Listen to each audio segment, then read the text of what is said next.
Veterans of Iraq and Afghanistan know that the government says all sorts of things when they're trying to get you to join. And then once you're a veteran, they'll pull the rug out from under you.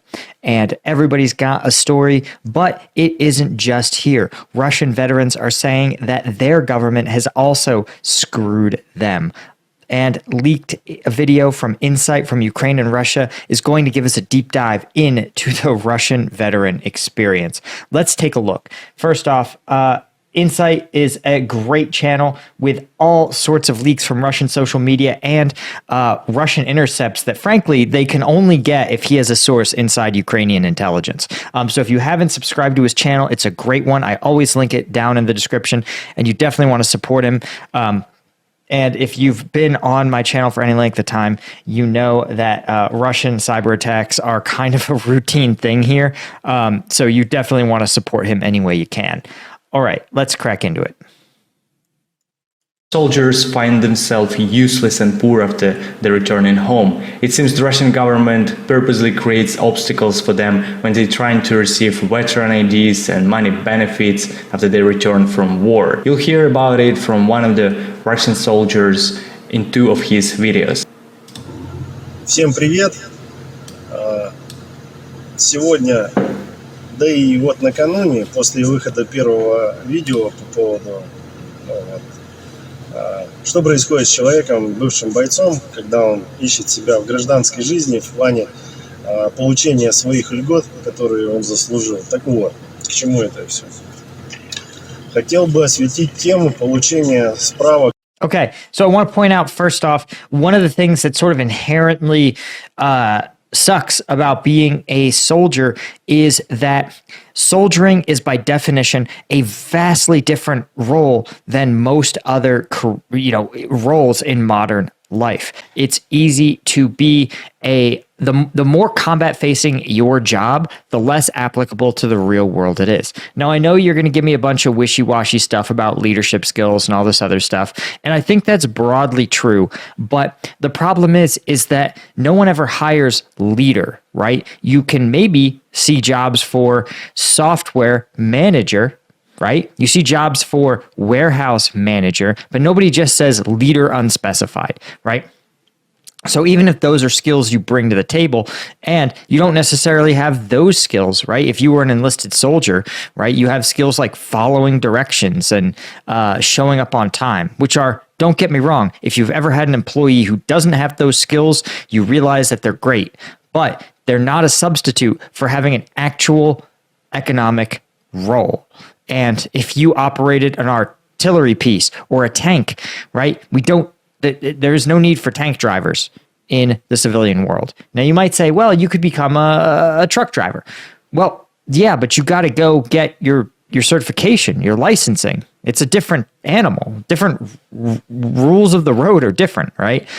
So this gap between the skills that veterans have as soldiers or as former soldiers and the realities and the needs of their economy are sometimes vastly different. And it's not necessarily the case for other roles. For example, if you were a truck mechanic in the military side, you could oftentimes translate that pretty quickly. And in the US military that relies heavily on contractors, it was very common to see good, experienced truck mechanics leave and actually sign on as a private contractor for the same company that manufactures the trucks they worked on.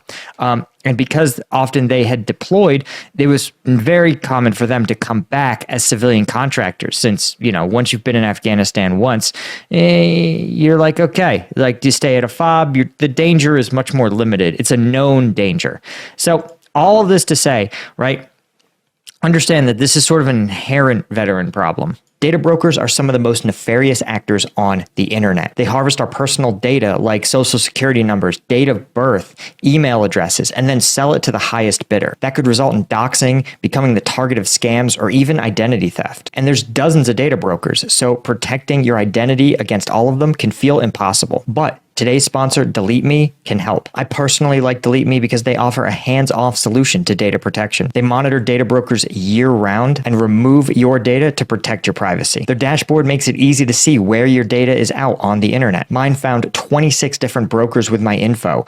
It included my name, family members, age, property records, and more. Delete Me also produced an easy-to-read report that showed what was out there and confirmed that Delete Me had already requested that the data be removed. Delete Me continually updates not just their list of data brokers, but their tools and processes as well. And they're based in the US, and that translates to high-quality customer service and robust data security. If you want to start getting your data out of the hands of data brokers, go to joindeleteme.com/veteran20, and you can get 20% off all consumer plans with promo code VETERAN20. Выписок их должно быть 3 справки для получения ветеранского удостоверения. Первая справка о заключении контракта с воинской частью. Вот. Второе, то, что он являлся участником СЛО. И третья справка о окончании контракта. 3 документа основополагающих для того, чтобы их подать в военкомат. И военкомат дальше их подавал. Это является основанием на выдачу, на получение ветеранского удостоверения. Так вот. Which is weird. And guys, here's the funny thing is that in the US military, right, we have what's called a DD-214. DD-214 is a one-page document that summarizes the entirety of your military service. It includes the duration of time served less your training period. It includes all military awards, including time served in a deployed war zone.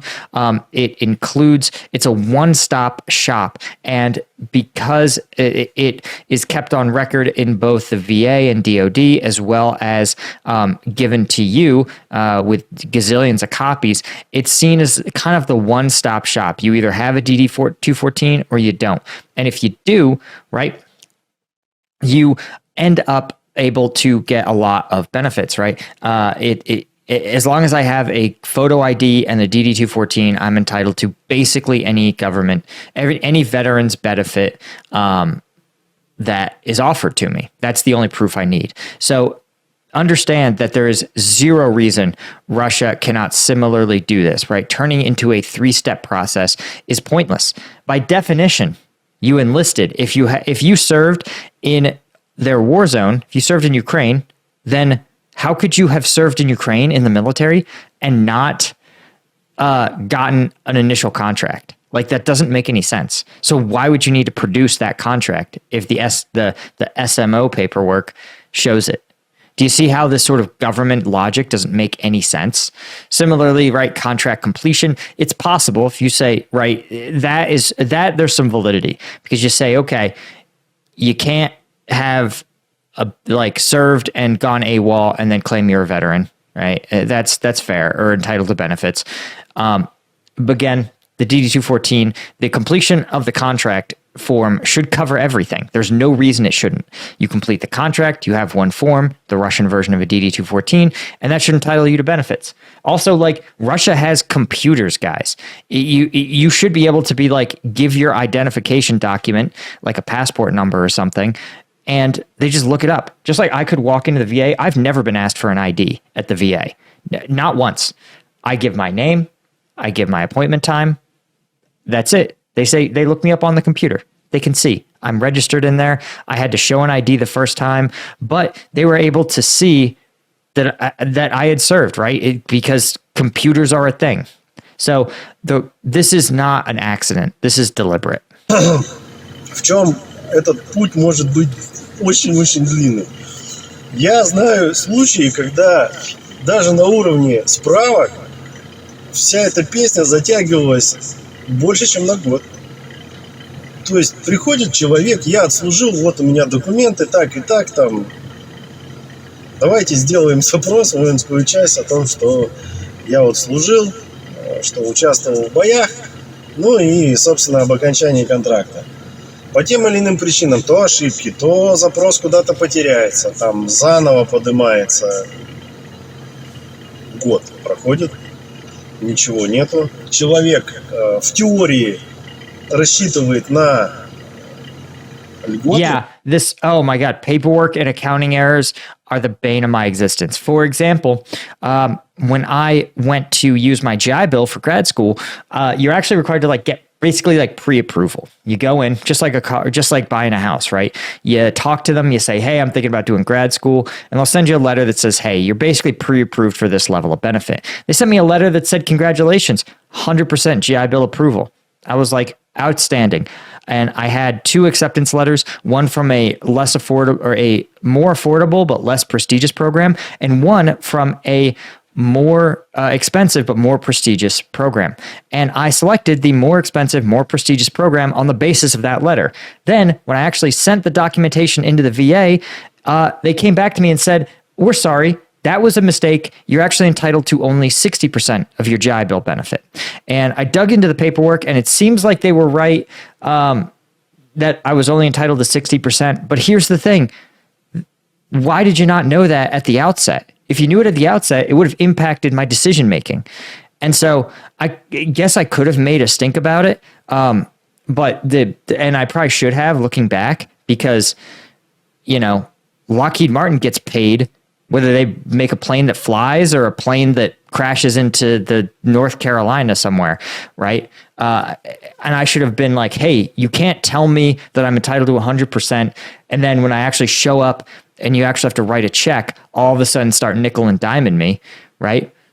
A couple grand is peanuts to the VA. So that's the sort of BS and nonsense that even you deal with the U.S. government that, you know, produces, I think, like 1 million veterans over the course of 20 years. This conflict is producing a lot more. Russia's mobilization scale is significantly higher, and the benefits they're entitled to are a lot more involved. There's a lot more wounded. There's a lot more families that were KIA. Just the benefits administration system is more complicated, and this sounds like something that, as soldiers who did the hard part, right? It's aggravating to be like, hey, sitting in an office processing paperwork is so much easier than fighting a war. And to have the government be unwilling, to have the government be ready to send you to like shoot somebody, right? Or invade another country, and then have them all of a sudden act like it's unbelievably difficult to like process paperwork is an aggravating feeling. Но он их не может получить. То есть не 50% там за квартиру и единовременные выплаты, сколько оно там сейчас, 3 850, по-моему, то есть в течение года. Кстати, момент интересный, будут они это... Even if it's monthly payment, I mean $40 per month for veterans, it's basically nothing. You can't survive with this money in Russia. Перерасчитывать или нет, но по факту у людей денег нету. И ситуация, она не сильно отличается там. Yeah, this is another classic. In the U.S., right, the VA system relies on service-connected disability. That's the primary payment that most veterans receive.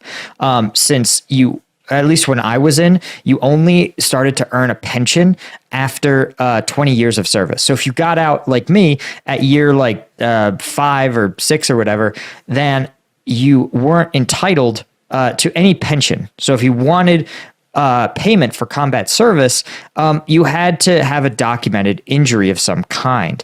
And or it could be service related. It didn't have to be an injury sustained in combat.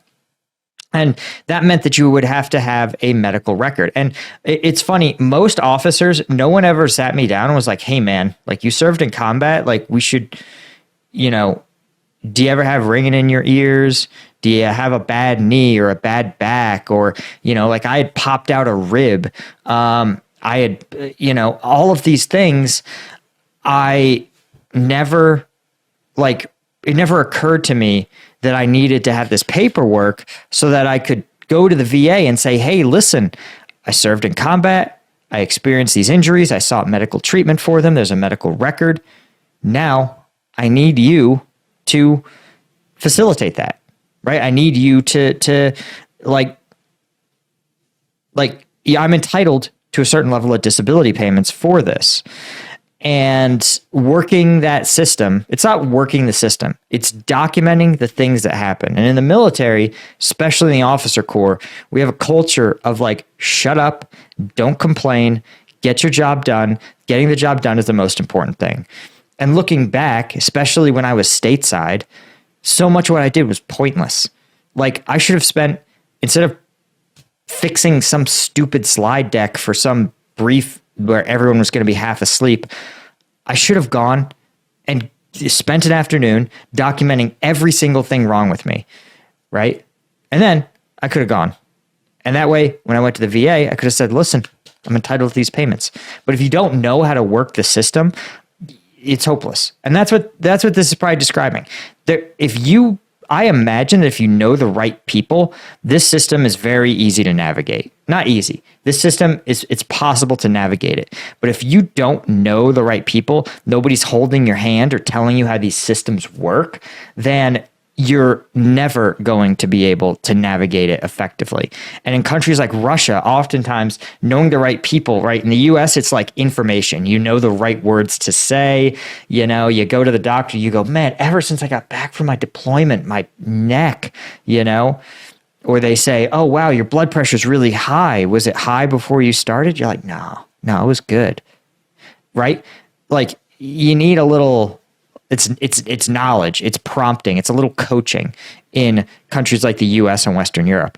In Russia, it may literally be you have to know the person at the Veterans Service who will process your payment. Or you've got to, you know, facilitate the process financially to make that happen. Краснодар, Ростов, там, Саратов, это или еще какой-то другой регион там. Ну, военкомат делает запрос, и такое ощущение, что все это теряется. Люди обращаются, естественно, в военную прокуратуру, военная прокуратура там пишет запросы в часть, там где-то им там присылают бланки этих как бы справок, они их заверяют, но опять же в социальных службах их не принимают. Так вот, что хочется сказать, ребят, может там кто-то вот с чиновников там или при правительстве, может как-то можно поменять ситуацию, но на самом деле куда такие сроки-то? Многие, они готовы вернуться в строй, дальше служить, но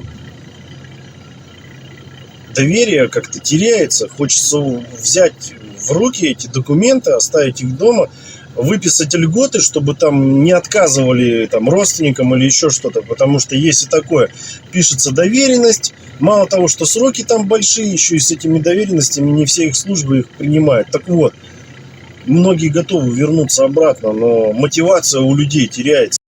This is something I've talked about in other videos, man. You don't realize that like being certain that your family at home is taken care of is essential to performing in combat. If we had soldiers who their wife says, hey, the auto pay on our rent hasn't gone through and they're sending me these notifications, that's a red alert. You know, you've got to figure that out. If God forbid the wife says, hey, listen, you know, I want a divorce. You've got to get that soldier in front of a JAG lawyer. You've got to try to facilitate that process. I mean, imagine trying to go through a divorce with kids while you're in a war zone. It happened. It happened to my soldiers, right? And I say this because you've got to realize, and Russia's notorious for not taking care of its people. Its officers just don't have the same level of care for their troops as we do in the U.S. But you've got to realize that if your family is not able to survive back home, your mind is not going to be focused on the mission. It's going to be focused on taking care of them. And like he says, it's like if the first time you went to war and your wife was like, I can't get payments, you know, you were the primary breadwinner in our family, now you're deployed and you're not getting regular payments, or every paycheck is way different. Some have all the benefits, some have half, some do have the right pay, some don't, right? And it it like you said, makes you lose your trust to go back. It makes you lose your trust to put your livelihood, your life in the hands of the government. We had a government shutdown scare when I was deployed, and there was debate. There was like, I was like mad because I'm like, I'm not going to get paid. But for a lot of those soldiers, they said, I'm at war and my wife needs the check on Monday. It's got to hit our account. We got to make rent. I got to pay for my kids' daycare. We got to have food in the cupboard. And when the government plays games with it, it's a big FU. It's an FU to the troops. It's an FU to, all government workers, but it's a huge FU to troops who are deployed. It's like, we want you to fight. It's illegal for you to refuse to fight, but it's not illegal for Congress to play games with your pay. And they're doing it now, guys. They're doing it now. And like, if it doesn't piss you off, it should. Надо с этим что-то делать. Вот прям шустро надо что-то делать. Но куда? Честно заработанные льготы он не может получить, потому что он вязнет просто в этих бюрократических каких-то перипетиях, этих бумажках. У человека есть наградные листы, там он даже раненый. Какие еще подтверждения могут быть? Ребят, давайте просыпаться. В конце концов, вы для кого служите? Менять надо систему. Менять. Надо что-то с этим делать. Russia knows these are dangerous words coming from a veteran. We've seen what a organized group of combat effective troops can do. Just a few thousand of them in Russia, anyway. Я такой не один. Но вот как-то так. He's actually right. The system in Russia needs to be changed, but not on the lower levels, if you know what I mean. Also, I think that it's very convenient for the Russian government that veterans who returned to Russia don't receive any kind of money benefits and other kind of benefits. Being poor makes them want to go to war again to provide for their families and their relatives. And that's exactly what happened to this guy. Now you'll see his second video that was taken in September of this year, 1 month after the first video. В общем, хотелось бы подвести итог. 3-й месяц пребывания на гражданке. Документы как не были готовы, так они и не готовы. 3-й месяц, еще раз повторюсь. Все мы с вами на связи, разговариваем у всех по регионам одна и та же причина. Выход один, парни. Оставляем генеральную доверенность на жен на своих, на расширенную такие полномочия, где они могут посылать запросы, делать какие-то запросы в госинстанции, получать документы, подписывать. По-другому никак. Тоже с этим столкнулся. Хотел бы сказать, что это повсеместно. Кураторы работают, претензий нету, постоянно на связи каждую неделю. I don't understand what he's talking about. Like, are the wives going to get treated better if they have power of attorney? I don't know who curators are. I don't understand. Power of attorney would complicate things. It often does. And that's because powers of attorney are very, very, very weird documents. And you learn this because, like, for example, my parents had a very limited type of power of attorney that would only kick in if I was medically incapacitated. There were a handful of affairs that I did need them to do. So like they didn't have financial, but they had a bunch of other affairs that they could approve. My dad, for example, it was actually a nightmare for him to re-register my car, to keep my car's registration current. But I needed to be able to drive it when I got back, And so without a current registration, I would be screwed. And so understand that these sort of things are complicated in the United States. And imagine a country with a broken bureaucracy like Russia. It's going to be so much more difficult. You've got to give your wife basically probably total power of attorney, but will they recognize it? Again, in the US, you could show up with a power of attorney form and it may allow you to sign, but if it depends on the environment. If you're in a hospital and you're awake and making decisions, nobody cares who your medical power of attorney form is if you are competent to do it. But if you're not, then those questions start to arise. It's really weird and not at all generalizable. And I saw it too, right? Same thing. A classic deployment story that almost everybody has a version of is young soldier, almost always male, deploys, signs over a power of attorney to his wife. And one week he goes in, he checks his bank account, and he sees goose eggs. He sees all zeros. And he calls his wife. He's like, hey, what's up? Where's the money? And she goes, oh, well, I want a divorce. I'm moving out. I'm going back home. And he's like, well, wait. I need, that's not our money. Like, you took all of it.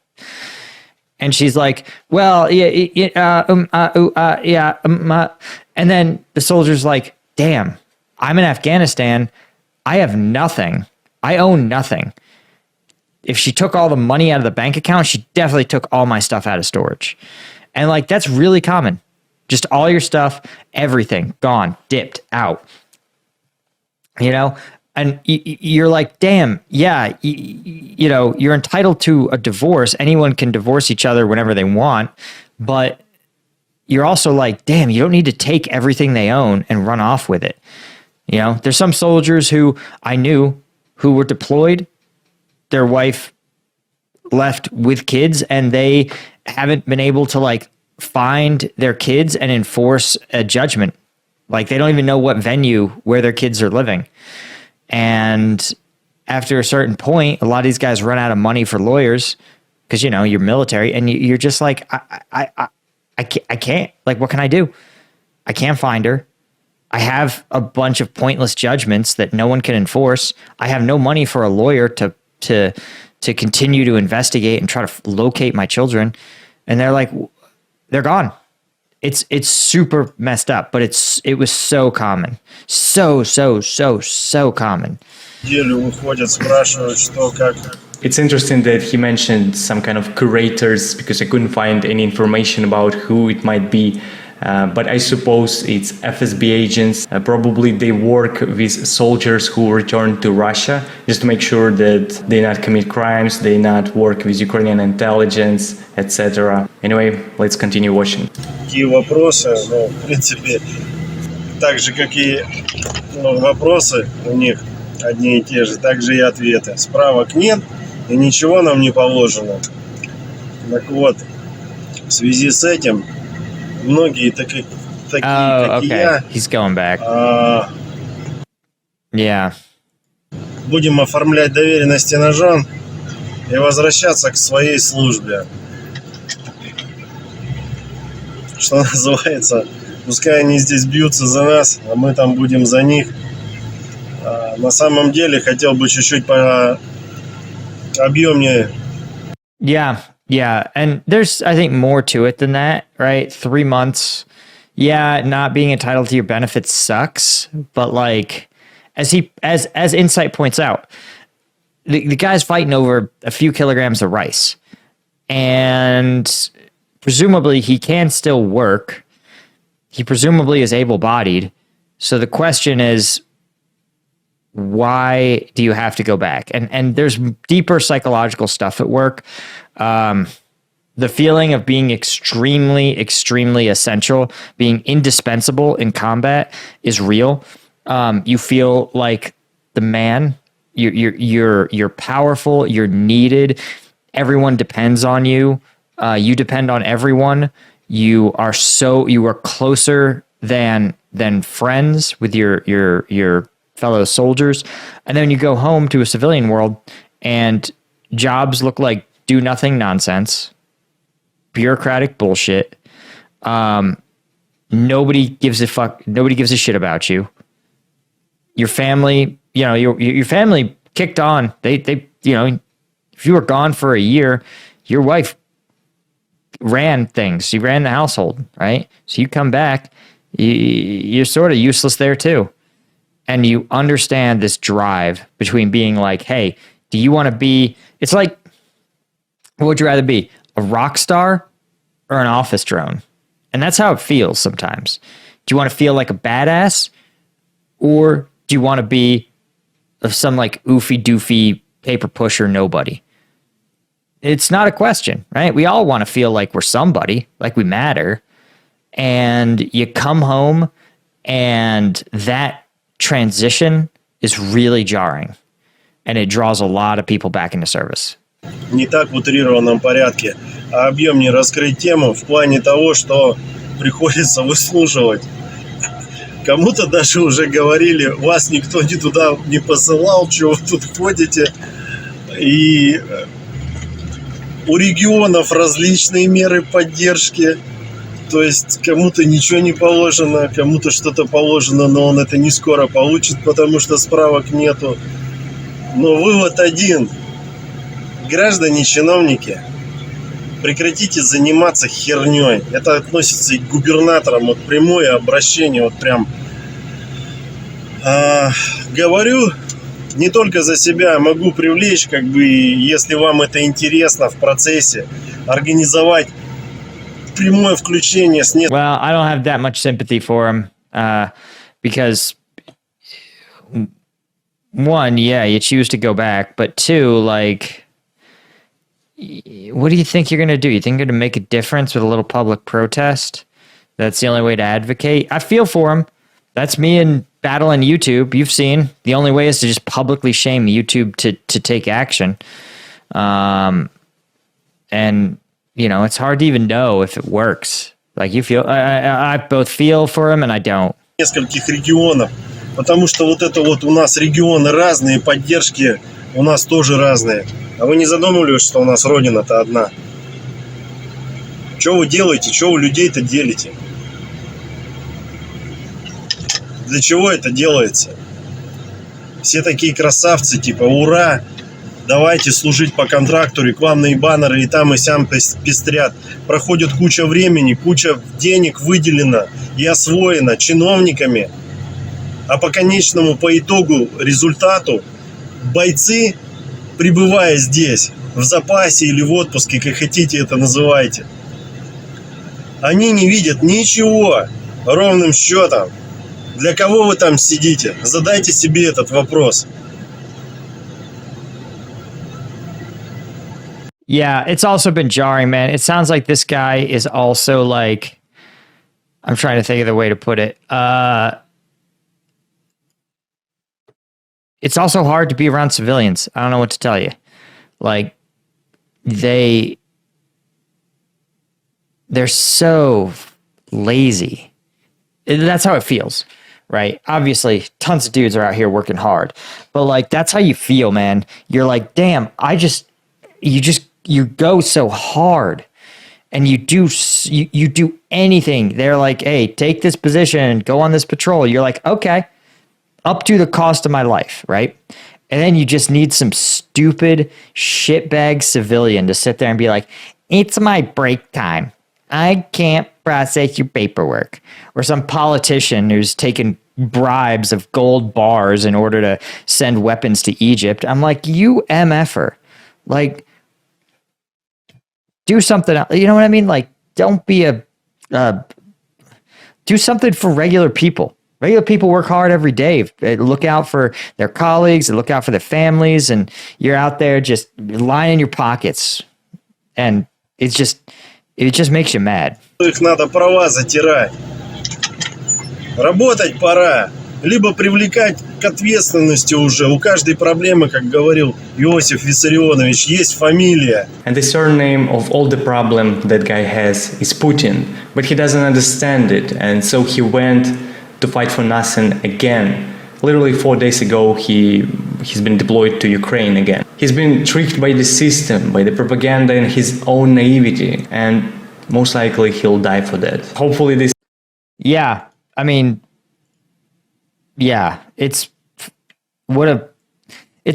fucked, man. It's fucked. I don't know what else to tell you. Anyway, guys, that's all I had for you. Thank you so much. Thanks to our sponsor. Hit subscribe. See you in the next one.